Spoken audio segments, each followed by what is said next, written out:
Okay, hello everybody. We are beginning Esoteric Astrology Adventure number 25. And we have been focusing on page 50. And here we have a discussion of dynamic energy related to the Cardinal Cross and also magnetic energy. We only got as far as dynamic energy, and we discussed electric fire in relation to the star, or sometimes considered a constellation, Sirius, how it traveled through the zodiacal constellations Cancer and Capricorn, and expressed through Saturn.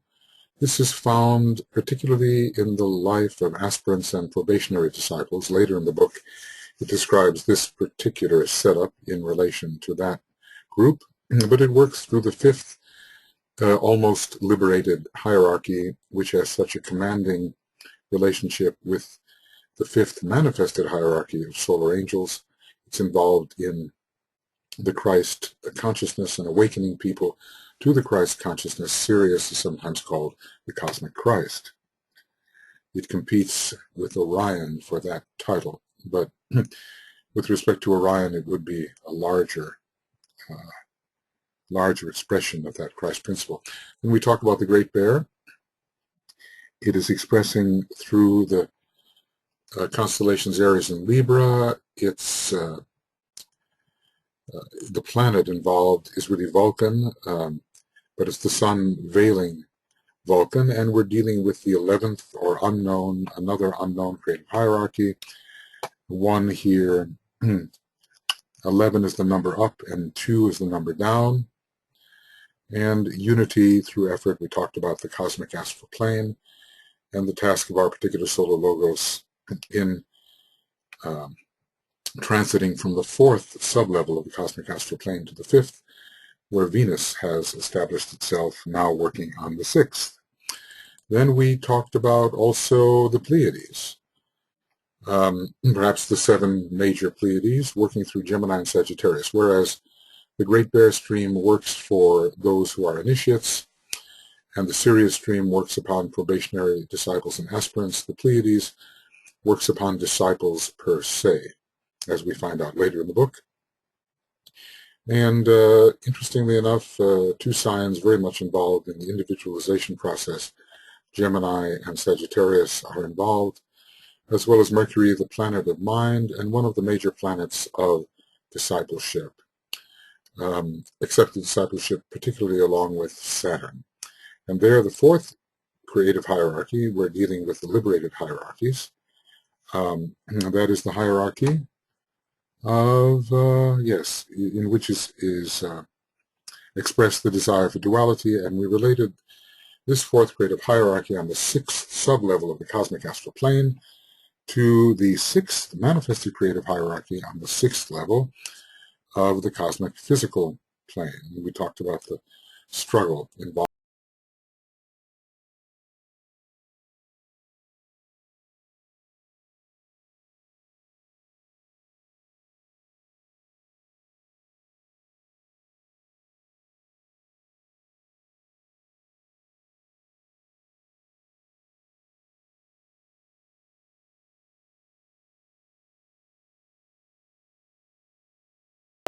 Our 5th manifested creative hierarchy. In the 2nd case through Libra, that would be our 3rd manifested creative hierarchy. In the 4th case through the solar lunar lords, which would be the 6th manifested creative hierarchy, even though the energy we are receiving in this way seems to come from those particular sources, really another source and higher source of inspiration connected to these sources on the cosmic physical plane are the hierarchical sources on the cosmic astral plane. Of course, this has to remain in the realm of the conceptual, in the realm of the speculative, because as Master DK himself said, and he is the one who's given us all this information, that he does not know what is to be found on the cosmic astral plane because he has not, quote-unquote, been there.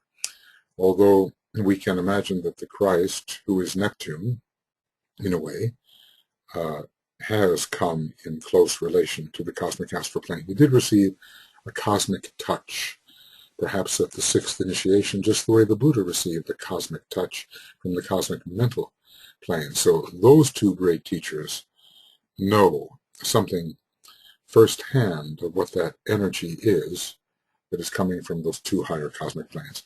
Now we move on to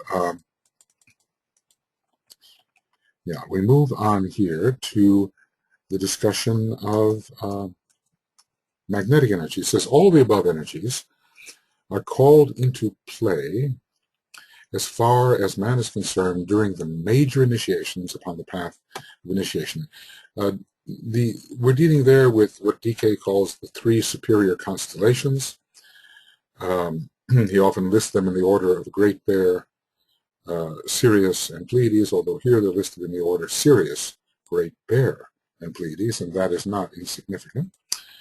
But we did discuss the idea in the last webinar that the major initiations should be counted from the third initiation, even though quite often they seem to number from our very first initiations. They're called, even the birth of the Christ initiation is called major. But when we're dealing with the three superior constellations, since DK told us that the energy from Sirius does not even become recognized until the third degree, we should consider major initiations as beginning with the third. So that was dynamic energy. It relates to electric fire. It relates to the will aspect. So those three great constellations have much to do with the monad in man. But now we're dealing with magnetic energy and with solar fire. And these are the 7 solar systems about which we have spoken quite a bit, because we did refer to this particular page in another context. The 7 solar systems, of which ours is one, travel through the constellations Taurus and Scorpio.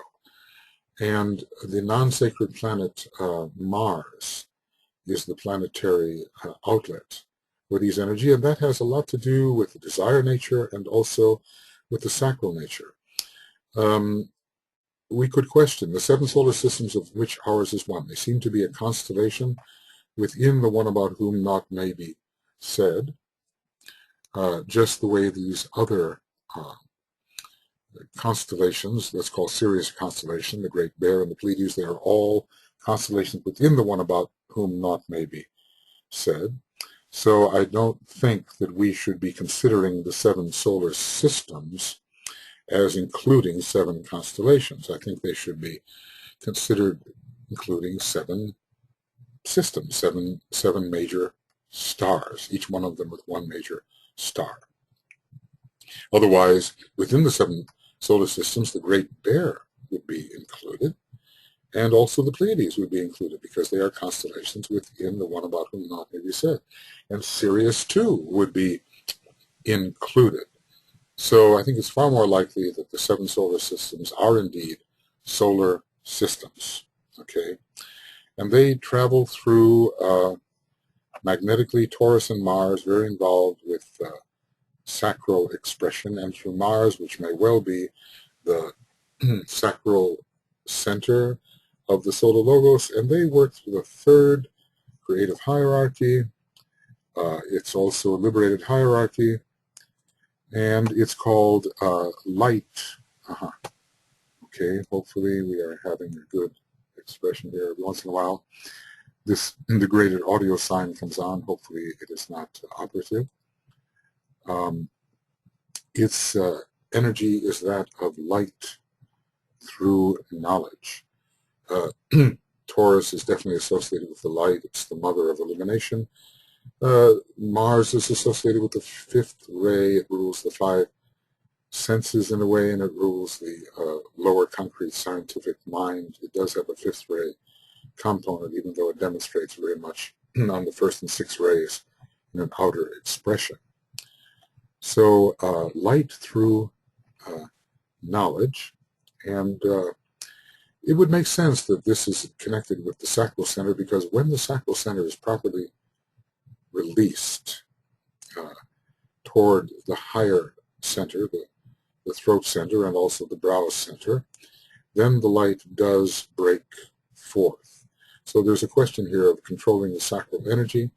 There's a great deal of magnetic power that operates through the sacral energy. We cannot necessarily dismiss the idea that the seven solar systems are related to the solar plexus. It would seem they could be. That has yet to be decided. But the seven solar systems, of which ours is one, are together, I believe, a major center within the one about whom not to be said. This is a being, sometimes called the unknown, who has constellations for his centers, constellations. And so which it is, that remains to be seen, but there's the whole question of the light breaking forth, light through knowledge, and that seems to involve a sacral throat relationship, Scorpio and Taurus representing respectively the sacral and the throat, and Mars representing the sacral on its way to Venus, which represents the light. Mars rules Scorpio, Venus rules Taurus, Venus a great source of illumination, Mars and Scorpio both having a sacral relationship. So light through knowledge, light through knowledge is the key here. The ray is 5, and we understand the light that can break forth under the 5th ray. The number down is 3 as well. 3 and 5 both are mental numbers, mental rays. Okay. Well, let's see what else is said here. This is not dynamic energy. This is the energy related to solar fire. And it tells us how this energy stimulates those hierarchies which are in a liberated condition on the cosmic astral plane. We are told that all the above energy is called into play as far as man is concerned, whilst he is training as the disciple on the path of discipleship. So the Taurus-Scorpio relationship is particularly potent on the path of discipleship, and we know that Scorpio is the major sign of discipleship, and the struggles that Mars brings are always found on the path of discipleship, and that the light breaking forth, the blinding light on the fixed cross, is related to the transition from the path of discipleship into the path of initiation. But Taurus is a very important sign on the path of discipleship because it gives the highest measure of aspirational idealism, and this is what a disciple does need. So we've had now 8 constellations involved. With Sirius, we have Cancer, Capricorn. With the Great Bear, we have Aries, Libra. With the Pleiades, we have Gemini, Sagittarius. And with the 7 solar systems, we have Taurus and Scorpio. So we don't have Aquarius, we don't have Leo, Aquarius, and we don't have Virgo, Pisces. There is another liberated hierarchy, the very first, and we do not know which of the pairs of constellations. We can assume that it is a pair of constellations, one either Leo, Aquarius, or Virgo, Pisces, that is related to this 12th creative hierarchy as it pours forth its energy. The 12th creative hierarchy is ruled by Pisces, so we might think that perhaps the Virgo-Pisces energy is related to it. There is it's called intelligent substance, and when we think of Virgo-Pisces, we can certainly think of the substantial nature of the sea of matter and of intelligence. Virgo, the sign of intelligence and of substance, and Pisces, the sign of substance. It is possible. And what the planet would be and how it would express, we are not given, so it's probably not too productive to speculate at this point. Would it be a continuation of magnetic energy, or would it be the energy of fire by friction, more substantial energy, the energy of matter, perhaps? All right, let us continue. Maybe we've made it off page 50, possibly. All right, no, we're on to page 51. All right. Before continuing with the analysis of the tabulations and showing the interrelations existing in this particular zodiacal cycle between the 12 signs of the zodiac and the 12 planets, meaning that perhaps in another zodiacal cycle the relationships might be different between the planets and the signs of the zodiac, there are certain things which I would like to point out here in connection with the zodiacal constellations. They are in the nature of generalizations, but the specific and the particular can be deduced from them. Okay. Yeah, everything is shifting, and when we talk about this particular zodiacal cycle, what do we mean? Is it a world period? Is it a kind of world period related to the solar logos and the solar system rather than to our particular planet? If so, it would be very long-lasting. Does the zodiacal cycle exist because the zodiac itself is a kind of wheel which in some way rotates? Would that make a zodiacal cycle?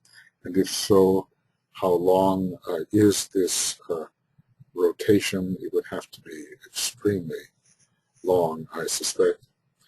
Anyway, he tells us there is a zodiacal cycle, and it could also be a kind of a great age associated with our solar logos. Just as on the Earth we have great ages of 1 Platonic year or 25,000 years, so our solar system might have great ages as well. It might have a kind of, our sun might have a kind of vernal equinox which rotates backwards in some direction. It takes 100,000 years approximately, DK told us, for the solar atom to make one complete revolution, and that revolution would be, in a sense, through the zodiac of constellations, and we might then divide that zodiac of constellations and its 100,000 year cycle by 12 and come up with 8,000 something, each age lasting 8,000, but there might be other and longer cycles as well. So we're not in a position to understand that type of astrology, but we do realize that the chakric nature of all wheels is probably a fact in cosmic life. And just the way our sun revolves around the Pleiades, we can expect that there, in relation to the zodiacal wheel, there may be indeed revolution. The stars are moving. The question is, do they move together? So some have speculated on this and come up with certain figures. These figures have to be confirmed. We're dealing with far-out speculations, and after all, we have to learn how to get along on this planet. We have to harmonize the human race. We have to make it an accepted part of the planetary evolutionary process. We have immediate tasks ahead of us. I think the thing that we can say is that there are zodiacal ages, precessional ages of approximately 2,160 years. They do involve the change of energies. These energies are very real, and they are adapted. They will reach humanity as a whole, and individuals, they have to be adapted to. They have to be rightly expressed.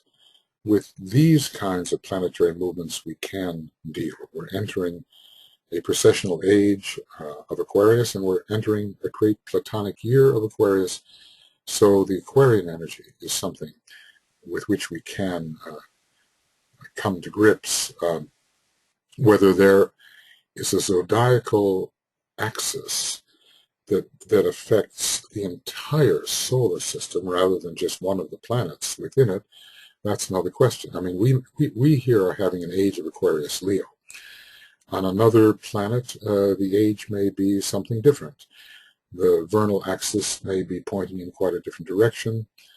But within the solar system as a whole, what particular axis is our solar logos upon at this time? That would be an overarching, overriding energy, superior even to the Aquarius-Leo energy on Earth.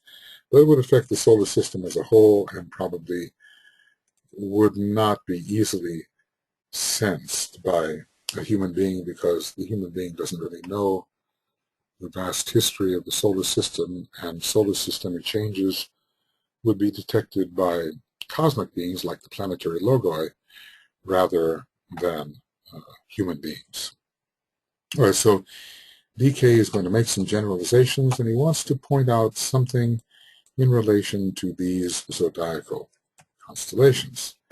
First, I would point out that the 12 planets governing the 12 houses, okay, these are divisions of space around the one who has been born in his particular location in space.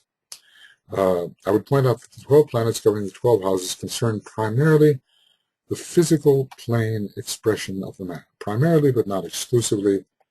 And when we mean physical plane expression, I suppose we mean systemic physical plane expression, but they do affect as well the astral and mental expression of the man. That is pretty obvious, and that is work within the physical body of the planetary logos or solar logos. The houses, they are related to the third aspect, therefore they affect potently the personality aspect, which is the third aspect. Their influence plus inherited karmic conditions produces those environing states and those circumstances which give opportunity for the development and eventually the control of the form side of life. So houses are very form-based.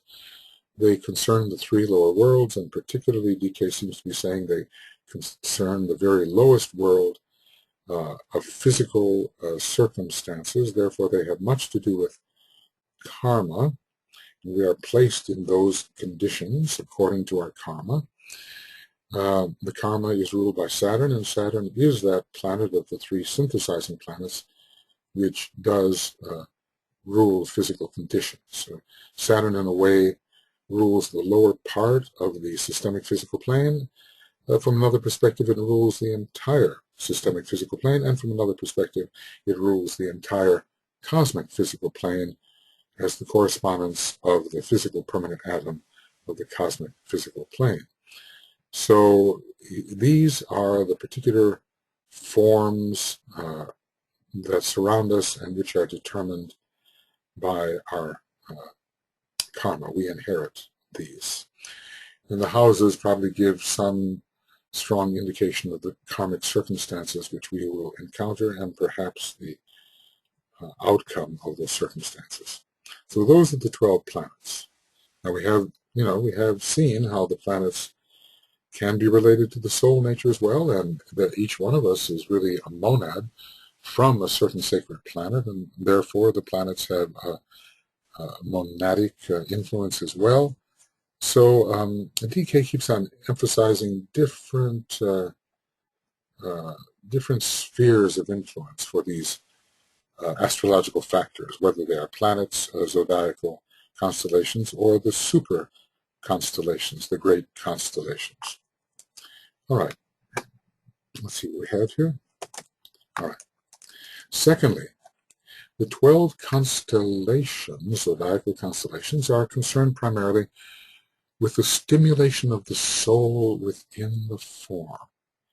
Now, earlier we learned that there was, in fact, a monadic stimulation, but here he is listing it in this way: planet's personality, zodiacal constellation soul, and probably he will list the three great constellations as related to the monad. The 12 constellations are concerned primarily with the stimulation of the soul within the form, producing subjective activity, I suppose activity within the realm of consciousness, which in its turn causes changes in the outer expression through the fusion of the energy of the constellation with the energy of the planets. So he's not dichotomizing here. He's not drawing a line between zodiacal and planetary function. He's talking about the soul-infused personality as registering two types of energy, zodiacal and planetary. Anyway, there are places in the book where DK tells us the zodiacal constellations represent the centers below the diaphragm. And then here, the zodiacal constellations represent the soul. And then also the zodiacal constellations are related to the monad. Let us see if we can find that one. I did talk about it earlier, zodiac and monad. There's one. The succession of the greater rounds of the zodiac are a period of approximately 250,000 years. That's related to the monad, but that's not what we're looking for.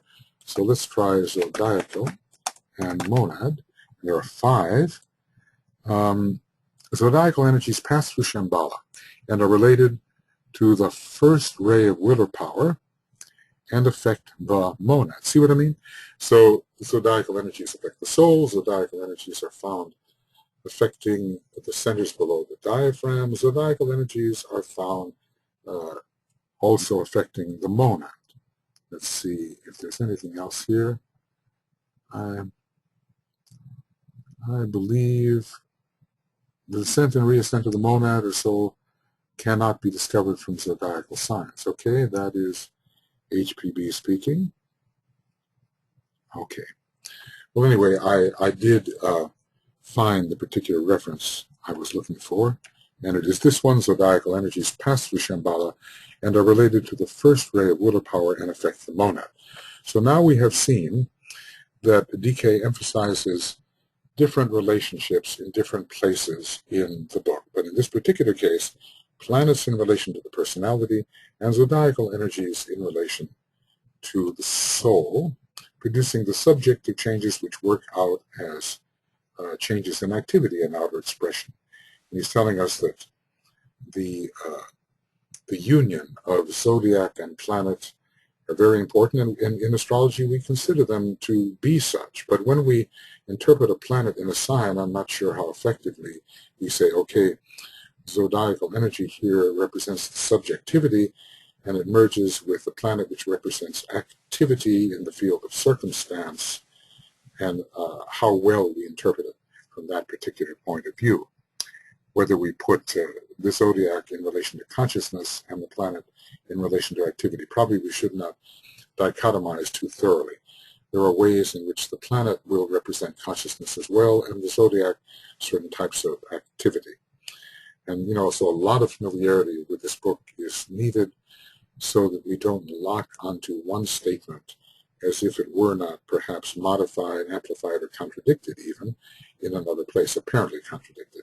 With Master DK, I never say contradicted. I will always say apparently contradicted, because it is my own limitation of thought which makes the contradiction appear. Thus it is apparent. Okay, so we're talking about the fusion of the energy of the constellation with the energy of the planets. The effect produced of this fusion falls into 2 stages. What are these stages? Okay, stage number 1, first stage wherein the sun dominates the man, and he is gradually fitted to respond to the soul according to his sun sign energy. His latent possibilities for this life are unfolded. We are trying to bring latency out into presence. We are trying to bring that which is hidden into expression, that which is undeveloped into development. The effect of the sun sign is sometimes called, this is so important, the potency of the sun of probability. We're talking now about the fusion of zodiacal and planetary indicators, and for most people, they will be under the sun. The sun will dominate. It is, what shall we say, probable that the sun will dominate. However, it is still a spiritual domination, because under this domination, the man is being fitted to respond to the soul. Well, when the sun sign and the rising sign are in a tense or apparently incompatible relationship, you wonder how that fitting can occur. Sometimes it might occur more easily when there is harmony between the sun sign and the rising sign, but in any case, under your sun sign, you are being prepared to respond to the soul. And so we have to ask ourselves, how is it that my rising sign, or my sun sign, has trained me, fit me to respond to the soul? And each will have to have his own answer on that. But looking over a life over many years, perhaps one can see those energies of the sun sign, how we have responded to them, and how they have moved us closer to the spiritual position. Anyway, this very important statement, the potency of the sun of probability, are you doing the probable? Are you involved with the probable at this point, or are you involved with the possible? Are you an individual that is responding mostly to your sun sign? How can you somewhat objectively assess that? Or are you really responding more to your rising sign, or to some mixture between them, and what is the balance of the mixture if it exists? Obviously, we want to respond in such a way that the rising sign is the main influence upon our consciousness and our behavior, and we should sit back and see whether objectively we can determine which is the major factor. The potency of the sun of probability. So we're talking about the fusion of zodiacal and planetary energies. And the second phase, the second stage, wherein there is an increasing response to the energies concealed by the rising sign. Now, why is that word concealed there? Of course, there are ray energies, which every rising sign conveys, but perhaps there are deeper potentials in this rising sign which are not at all obvious. They're not the kind of thing we express in our normal life. And can we plumb the depths of our rising sign, perhaps consulting this esoteric and hierarchical ruler, to learn what potentials are there which may presently be concealed from us or not in the process of expression? And of course, this will take time. They evoke the unexpected. Well, the rising sign, in some ways, because it's so much connected with the physical body, evokes some very expected things in the beginning, but they are on a relatively low level compared with the whole gamut of possibilities embodied by the rising sign. So there are certain expectable behaviors from the rising sign, but there are hidden energies which are far more latent and less evident and rarely found in expression. Can we plumb the depths of our rising sign to find out its potentials that we might express that we have not yet expressed? They evoke the unexpected and produce the hastening. It's a driving energy. The driving energies of the rising sign. They produce a hastening of the evolutionary process and the unfoldment of the inner life. So question yourself, has my spiritual process been hastened to any degree? Has there been an unfoldment of my inner life when I have managed to follow some of the subtler, more concealed, more spiritual aspects of my rising sign? This you can meditate upon. In my own case, I meditate upon the sign Aries, sun sign, and the sign Cancer, rising sign, very different signs. And I try to see what is the balance between thinking and acting like an Aries person and thinking and acting like a Cancerian, or some combination of the two. The rising sign is termed, in the language of esotericism, the sun of possibility. It's not necessarily probable what you'll do with those energies.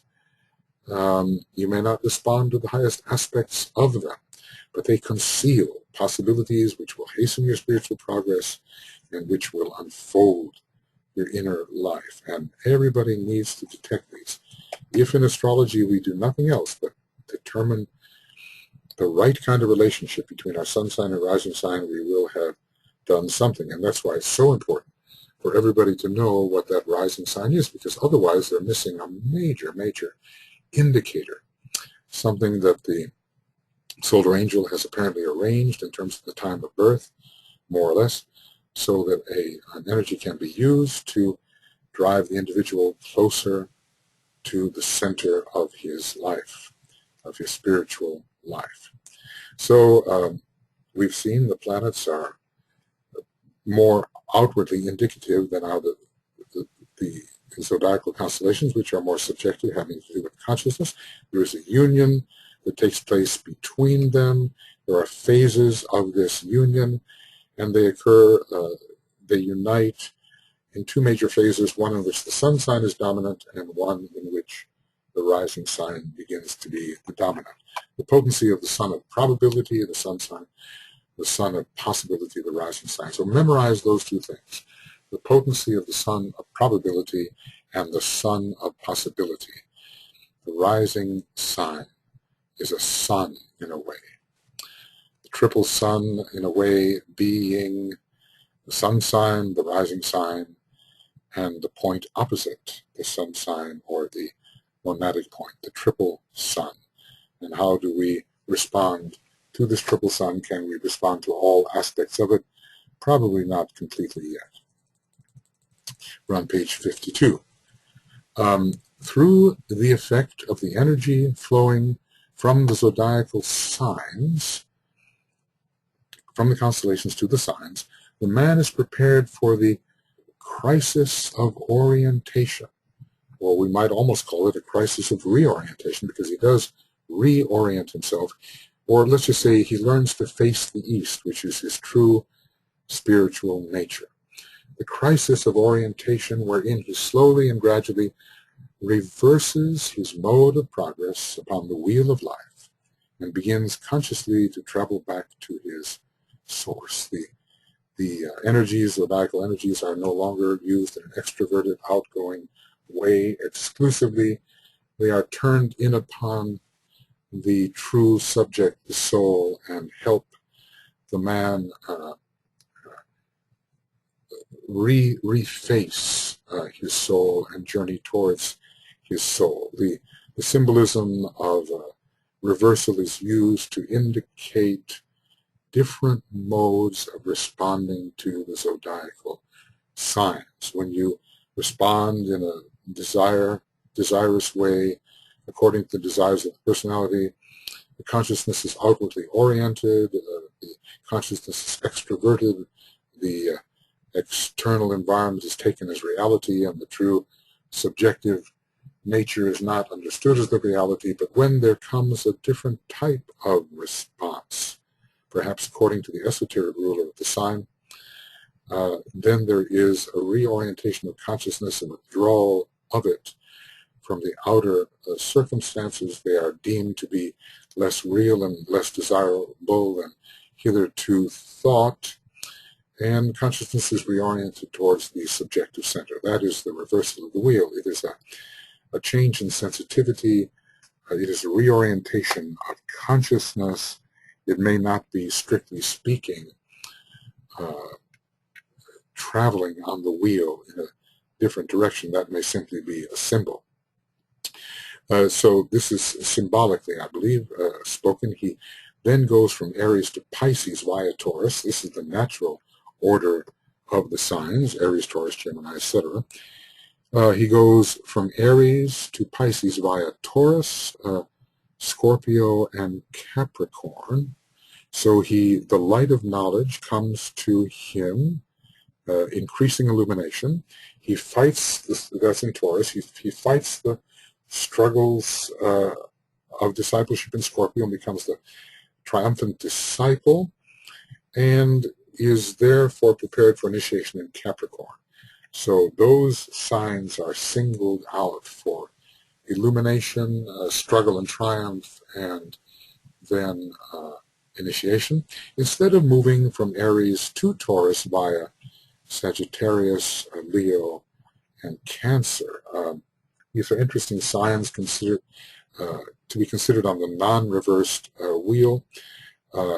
In this case, Sagittarius focuses his personality desire. Leo gives him a very strong sense of himself. He becomes a dominant self. And then in Cancer, he establishes a grip upon his environment and clings to it.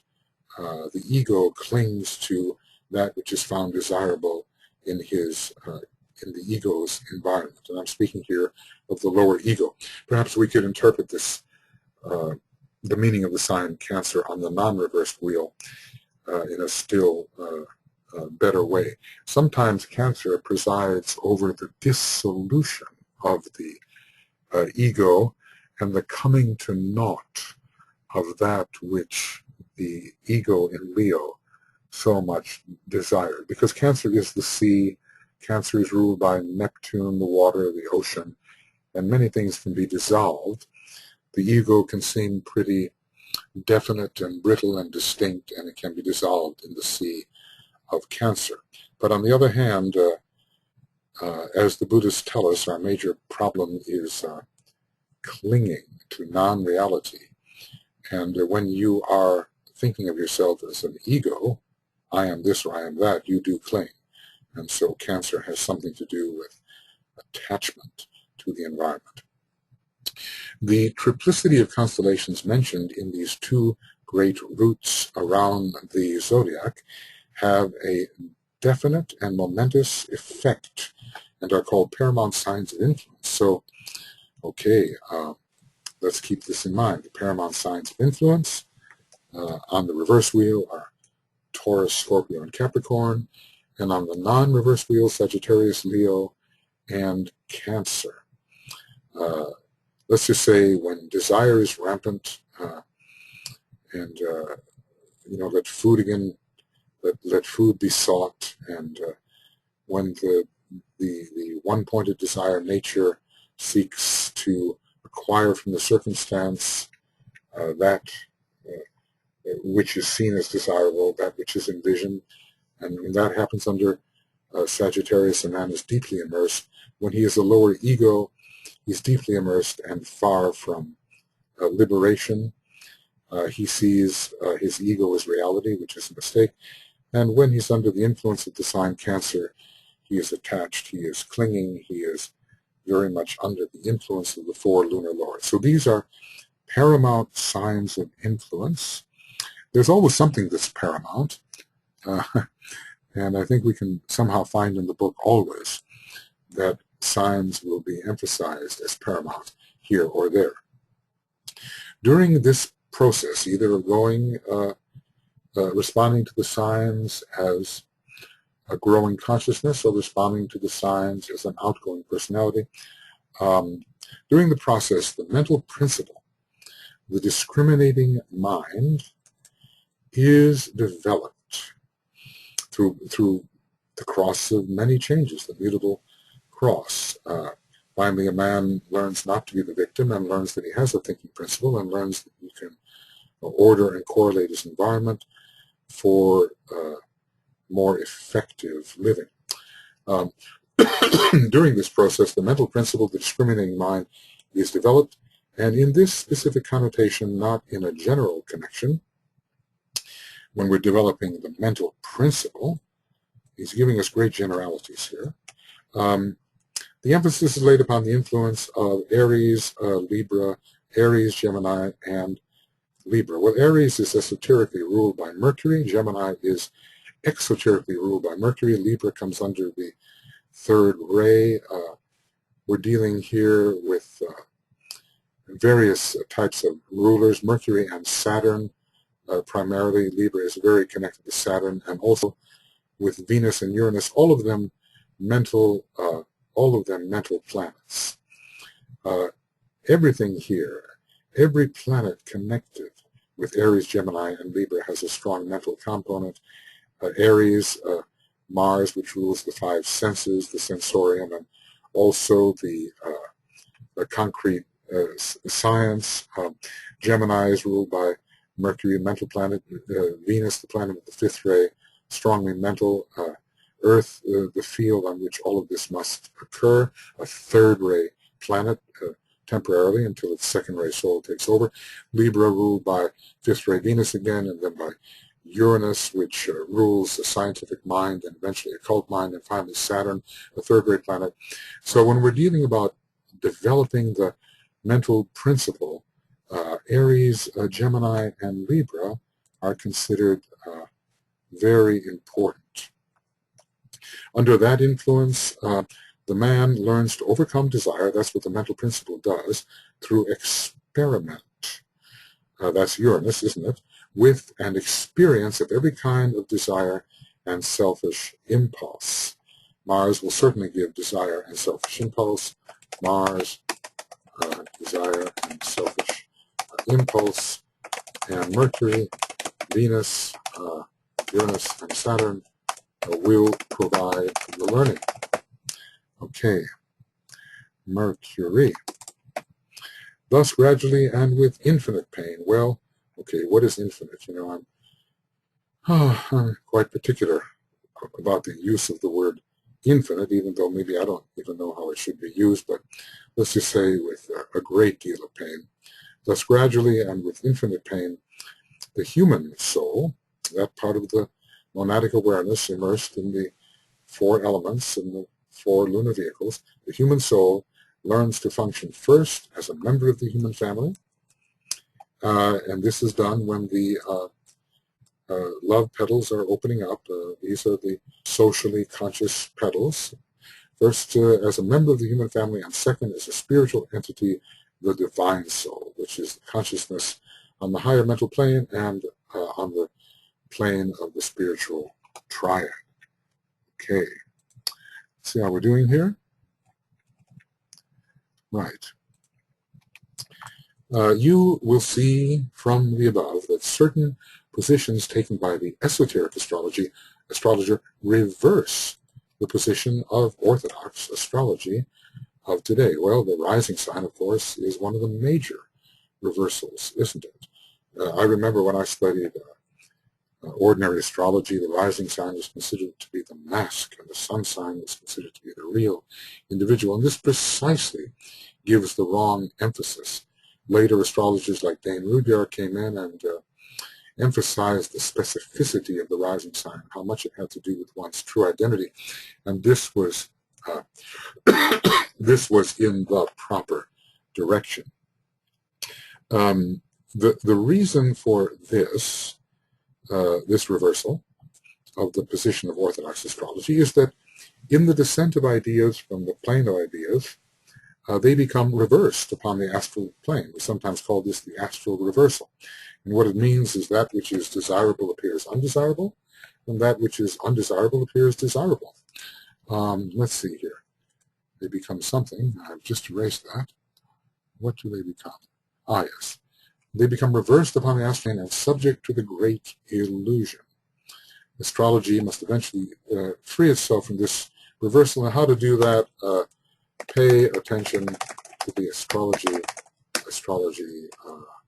of the soul. Pay attention to oneself as a soul. And then instead of pursuing personal astrology all the time and asking what's going to happen to me, and you have a false and illusory me when you're asking that question, we will begin to wonder what's going to happen to a different type of me, a me that is a soul that's part of a soul group, that's part of an ashram, that's really an expression of the planetary life. It's a different sort of me altogether. Remember, at one point on the second ray it says, naught is but me, but it's a capital Me, and it means that I am identified with all forms of life. It's a very different kind of me than this little old me. It is this tiny, definite, egoistic me in which we have sort of frozen our consciousness as we look at our normal responses, and we think that this precisely is what I am, which is a great illusion. From another point of view, of course, the great illusion is the entire universe. At least that's what Mahayana Buddhism seems to say. But we are talking about misunderstanding things through an astral reversal, whereby desire for undesirables becomes paramount, and the Buddha came to correct the desire for undesirables. He wanted us, you can't really get rid of desire entirely. Even the planetary logos, the solar logos, has desire, but let there be at least desire for desirables, and this we call aspiration. This whole question of will and desire is a profound one. A right understanding of the effect of the various energies and forces will make it apparent that, right understanding, okay, will make it apparent that when the conditioning planetary forces, okay, conditions, outer conditions, this is a beautiful summary, conditioning planetary forces, the expanding energies of the sun sign, well, this is so good, and the driving energy, notice that's a singular in this case, driving energy of the rising sign. Why does it call them expanding energies? Because we have planetary forces, we have the energies of the sun sign, plural, and then we have the driving energy of the rising sign. Well, even the rising sign has a few energies in it, ray energies and other ruling planet energies. The driving energy of the rising sign are all being controlled and directed by the illumined spiritual man, which must mean that we are focused at least on the higher mental plane and maybe beyond. You will then have a soul upon the very verge of liberation. Well, this is so important. What a wonderful paragraph this is. A right understanding of the effect of the various energies and forces will make it apparent that when the conditioning planetary forces, having everything to do with your immediate circumstances and your reaction to them in a quite physical sense, the expanding energies of the rising sign, wherein you grow towards your spiritual life, even though you are still very much personal, you're at least growing towards response to spiritual influences, and the driving energies of the rising sign, driving forward to the center of your life, closer to your soul nature and towards the objective which the soul sees for you, closer to the jewel in the lotus, as it were, closer to focusing your consciousness within the causal body. All are being controlled and directed by the illumined spiritual man, and let us say responsive to the spiritual triad, because we want to be above even the soul nature. You have then a soul upon the very verge of liberation, meaning the very verge of liberation, almost the fourth degree.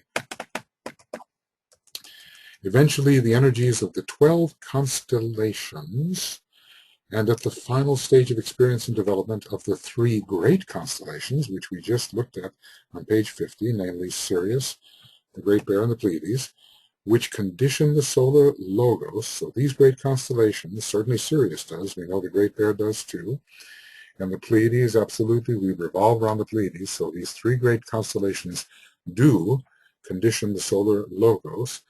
When the energies of the 12 constellations and the final stage of experience and development of the 3 great constellations, which condition the solar logos, are blended with the innate energy of the 7 rays, or of the planetary logoi, this marks a point of perfection. So we have a lineup between 3 great energies, and which are of the superior constellations, And the zodiacal energies, the planetary energies, are great alignment.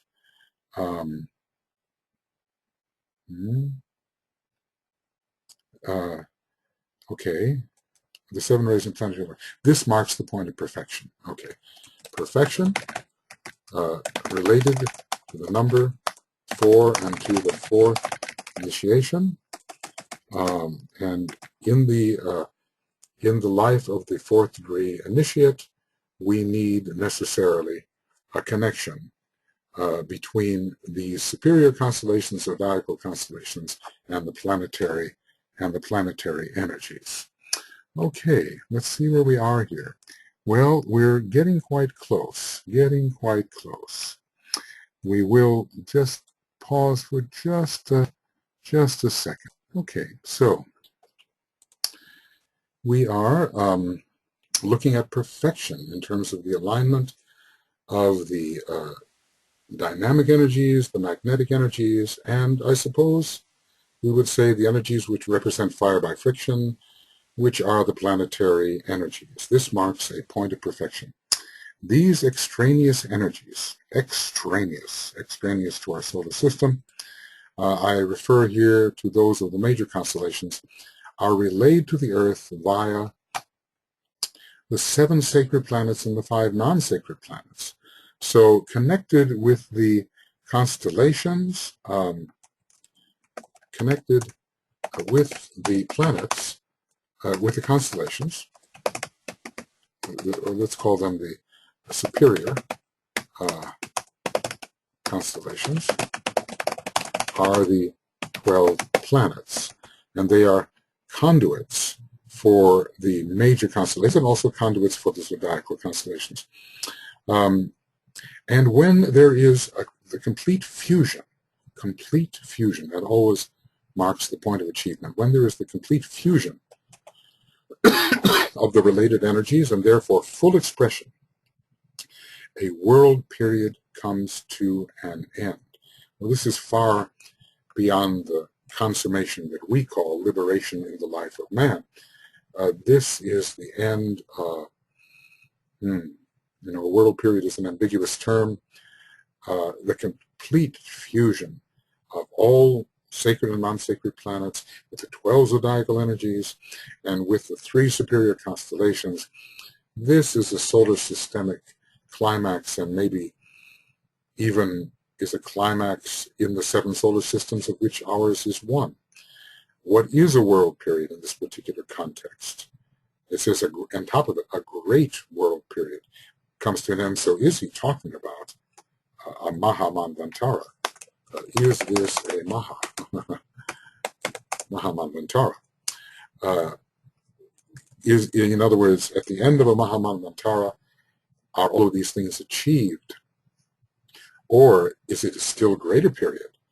Because to create a perfected adjustment between all the 12 planets that we now have and the 12 zodiacal constellations, the 3 great super constellations, this may require even more than a mahamanvantara.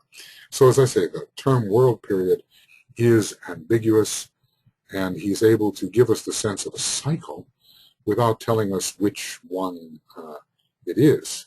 I mean, from a certain point of view, a world period could be a 25,000-year platonic cycle, a great platonic year. A world period can be one complete revolution of our sun around the Pleiades. A world period can be even something greater than that, because that's 250,000 years. It can be even a mahamanvantara, or maybe a series.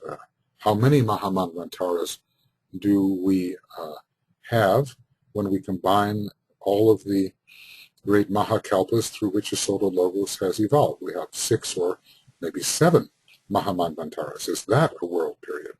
Anyway, a great world period comes to an end. And for a long time, during this cycle of incarnations, the human being is conditioned almost entirely by the activity of the non-sacred planets. I would say until the 5th petal of the egoic lotus is unfolded at the first initiation or thereabouts, the activity of the non-sacred planets is paramount, and if there is activity of other planets, they operate or are appropriated in a non-sacred manner. All right, I think we are, yes, we certainly are at that point. Oh my goodness, just time for the great invocation. It's already 1 hour. So let us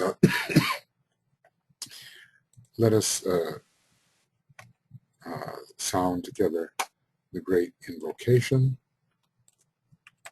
from the point of light within. Okay, here we go.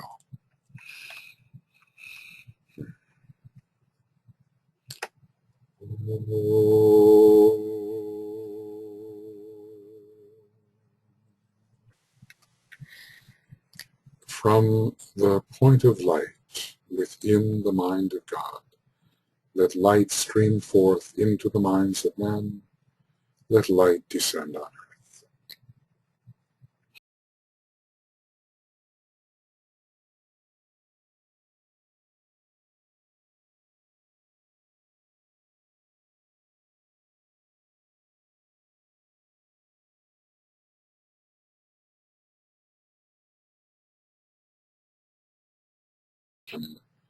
The purpose which the masters know and serve.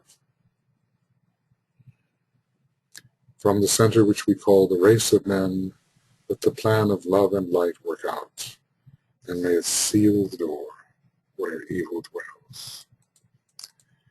Let light and love and power restore the plan on earth. Oh.